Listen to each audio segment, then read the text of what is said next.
Saludamos con Enrique Herrería, constitucionalista. Buenos días, Enrique, gracias por estar acá. Quisiera empezar esta entrevista conociendo su lectura de lo que está pasando actualmente, esta relación resquebrajada entre el presidente Lenín Moreno y su binomio, el vicepresidente Jorge Glass, que lejos de verse visos de una reconciliación, como lo ha pedido su bloque legislativo de Alianza País, pues parecería que cada día se agudizan las diferencias y se agrava más la situación. Sí, yo creo que es imposible que ese resquebrajamiento pueda volver a soldarse.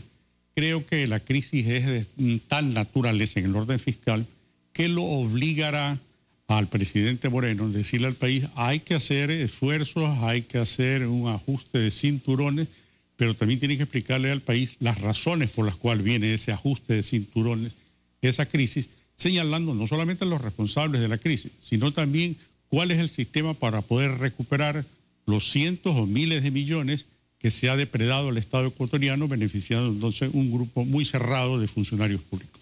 Bueno, pero él también ha sido enfático en decir que él tiene su criterio personal sobre todo lo que se está dando en cuanto a casos de corrupción, que poco a poco pues parecería se van recabando más pruebas, más indicios, pero que no le corresponde a él realmente emitir un criterio, sino a las funciones y de manera independiente.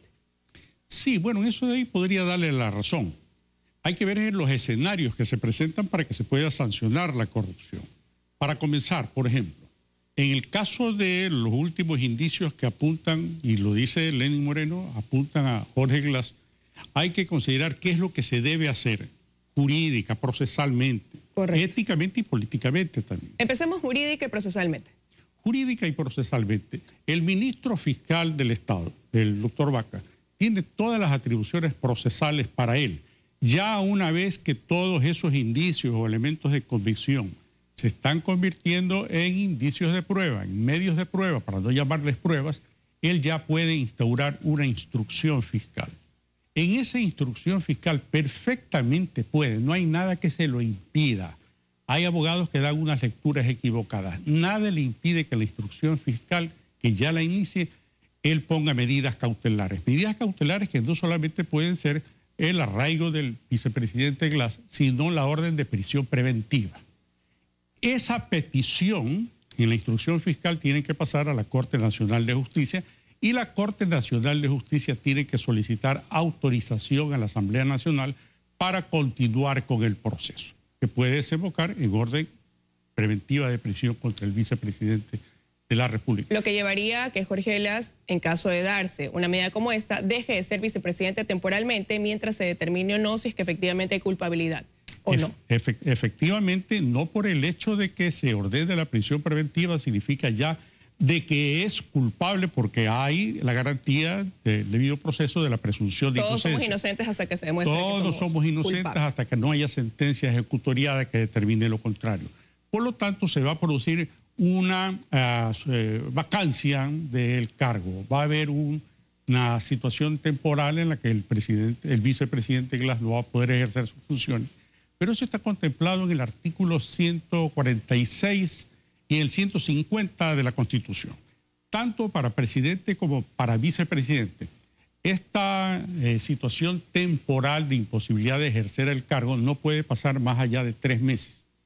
Si pasan los 3 meses, ya en ese momento queda facultado el presidente de la República para poder enviar a la Asamblea Nacional una terna en el propósito de que ya se elija un nuevo vicepresidente de la República. Pero esto parte por una decisión netamente del fiscal Carlos Vaca, y se lo digo porque, bueno, él ha dicho que ya se está realizando la investigación, que ya se está realizando la indagación, y precisamente ante la pregunta de si él podría dictar una medida cautelar mientras se realiza la investigación, él ha dicho que no puede actuar bajo sospecha, bajo presunción, y que no se puede dictar ninguna medida.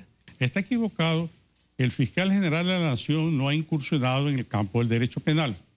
No se le conoce que ha sido un litigante en esa materia ni en materia constitucional. En consecuencia, debe tener una mejor asesoría. Puede perfectamente la instrucción fiscal solicitar la práctica de medidas cautelares. Lo que tiene que hacer es pedírsela a la Corte Nacional y la Corte Nacional pedir la autorización para continuar el proceso. Pero en ese momento, al hacer el pedido a la Corte, el presidente de la Corte podría decir, bueno, ok, yo recibo toda esta documentación, pero son infinita cantidad de fojas que tengo que analizar, y eso podría tomar también meses, quién sabe cuántos, y durar pues algún tiempo. Tiene usted razón en eso, sí, perfectamente es posible que diga la Corte Nacional de Justicia, bueno, son tantos los folios que nos han enviado que para poder establecer que efectivamente se dan las condiciones para que nosotros solicitemos la autorización en la Asamblea Nacional, va a pasar algún tiempo. Pero si pasa ese tiempo, no puede pasar de 3 meses. En 3 meses, en esos 3 meses, el presidente, transcurridos los 3 meses, el presidente Correa ya puede solicitar a la Asamblea Nacional, porque se podría producir una vacancia del ejercicio del cargo, que se designa un nuevo presidente. Pero en el evento de que la Corte Nacional de Justicia solicite y la Asamblea conceda la autorización para que continúe el proceso y se ponga en vigencia la medida cautelar de prisión preventiva, en ese momento, como todavía no se ha dictado sentencia definitiva, puede perfectamente el presidente, también lo dice la Constitución, el presidente Moreno, designar a uno cualquiera de los miembros de su gabinete como vicepresidente a uno de sus ministros. Pero Enrique, la realidad es que ya lo hemos visto en muchos de los casos en la historia de nuestro país, que hay rumores, que hay indicios que vinculan a ex funcionarios públicos con actos de corrupción y sin embargo quizás esa falta de decisión, esa falta de actuación conlleva a que muchos de ellos estén fuera del país, que se vuelvan prófugos de la justicia y que estos casos terminen quedando en nada. Ahora, solamente estamos hablando de las acusaciones que hay contra el vicepresidente de la República, pero hay acusaciones contra un sinnúmero, hay indicios contra un sinnúmero de funcionarios públicos a nivel de rango ministerial, por lo tanto tienen fuero de Corte Nacional de Justicia, que ya a estas alturas muchos sospechamos que han salido del Ecuador. Por lo tanto, esa lentitud con la que está trabajando la Fiscalía General del Estado, la presunta lentitud con que va a trabajar la Corte Nacional y las interrogantes que nos plantea la decisión que pueda tomar la Asamblea Nacional para autorizar el levantamiento de la inmunidad del vicepresidente de la República, nos hacen presumir que es posible que en el hipotético caso que sobre todos ellos se libre orden de prisión preventiva, ya cuando eso se realice estén todos fuera del país a buen recaudo. Pero queda una alternativa, Liz. El Ecuador es suscriptor de la Comisión de las Naciones Unidas contra la Corrupción. Ello permite no solamente que se inicien los procesos con esta colaboración internacional, sino que se persigan en los países donde estén los prófugos de la justicia, con 2 intentos. El primero, de que sean repatriados al Ecuador para que cumplan la pena. Y la segunda, la posibilidad de que en cualquier parte del mundo donde se encuentren los patrimonios producto de los ilícitos que han participado, se los pueda también confiscar en beneficio del Estado ecuatoriano. Pero solicitar un tipo de acción como esa igual depende de una decisión política. Depende de una decisión política, efectivamente. Ahora, usted hace un segundo vinculaba a la Asamblea con este caso. Y ahí va la siguiente pregunta. ¿Puede retomarse la posibilidad de este planteamiento que hace la oposición de ir nuevamente a un juicio político contra el vicepresidente Jorge Glass una vez que ya el CAL lo archivó este pedido y que los militantes de Alianza País han dicho que no cabe esa posibilidad? La ley orgánica de la función legislativa dice que no se puede presentar nuevo pedido de juicio político por la misma causa. Pero en el caso de que aparezcan presuntas nuevas pruebas, para dar paso al análisis de dichas pruebas. Yo no conozco realmente cuál es la petición de juicio político, el contenido de la petición de juicio político que presentaron los partidos de oposición. En consecuencia, no puedo dar un elemento claro, pero lo que sí es cierto es que la ley orgánica de la función legislativa establece que no se iniciará nuevo pedido de juicio político por las mismas causales. No conozco cuáles fueron las causales por las cuales inicialmente se presentó este pedido de juicio político, que fue abortado por el Consejo Administrativo de la Legislatura. Entonces, no sé, yo creo que la vía más viable para poder subsanar todos estos problemas es la actuación del Ministerio Fiscal, Ministro Fiscal General del Estado, para que ya estos indicios que habían se han convertido ya en medios de prueba, para no decir la hipótesis de la supuesta infracción ya ha sido comprobada. Por lo tanto, ya puede solicitar la prisión preventiva y debe proceder la Corte Nacional de Justicia y la Asamblea Nacional a darle viabilidad a este proceso. Y para ir cerrando esta entrevista, no me quiero quedar sin el análisis de la parte ética. Usted decía, no solamente se debe actuar judicial, procesalmente, sino también éticamente.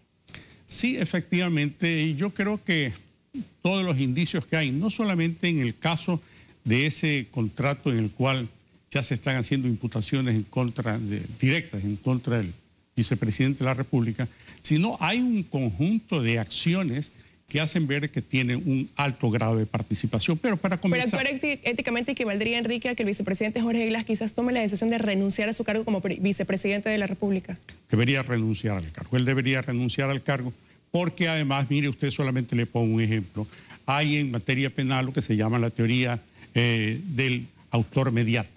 En este caso, el que había sido designado por el presidente Correa, Rafael Correa, mediante un decreto ejecutivo, le confiere autorizaciones al vicepresidente Glass para que supervise y controle todos los sectores estratégicos donde se han producido los actos de corrupción. Por lo tanto, él no solamente que ha participado como miembro de los comités supuestamente de concurso de ofertas o de licitaciones, sino que tenía la obligación de controlar todos los actos conducentes a la firma de los contratos. En consecuencia, aunque él no hubiera firmado los contratos, habiendo tenido él la potestad para supervisar y controlar, él es responsable bajo la teoría de la autoría mediata. ¿Y cree usted que es posible que tome esa decisión el vicepresidente Glass?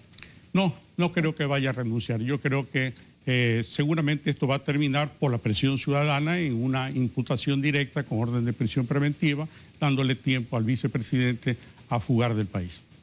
Veremos qué sucede en el transcurso de los días. Enrique, muchísimas gracias por habernos acompañado en este espacio de entrevista.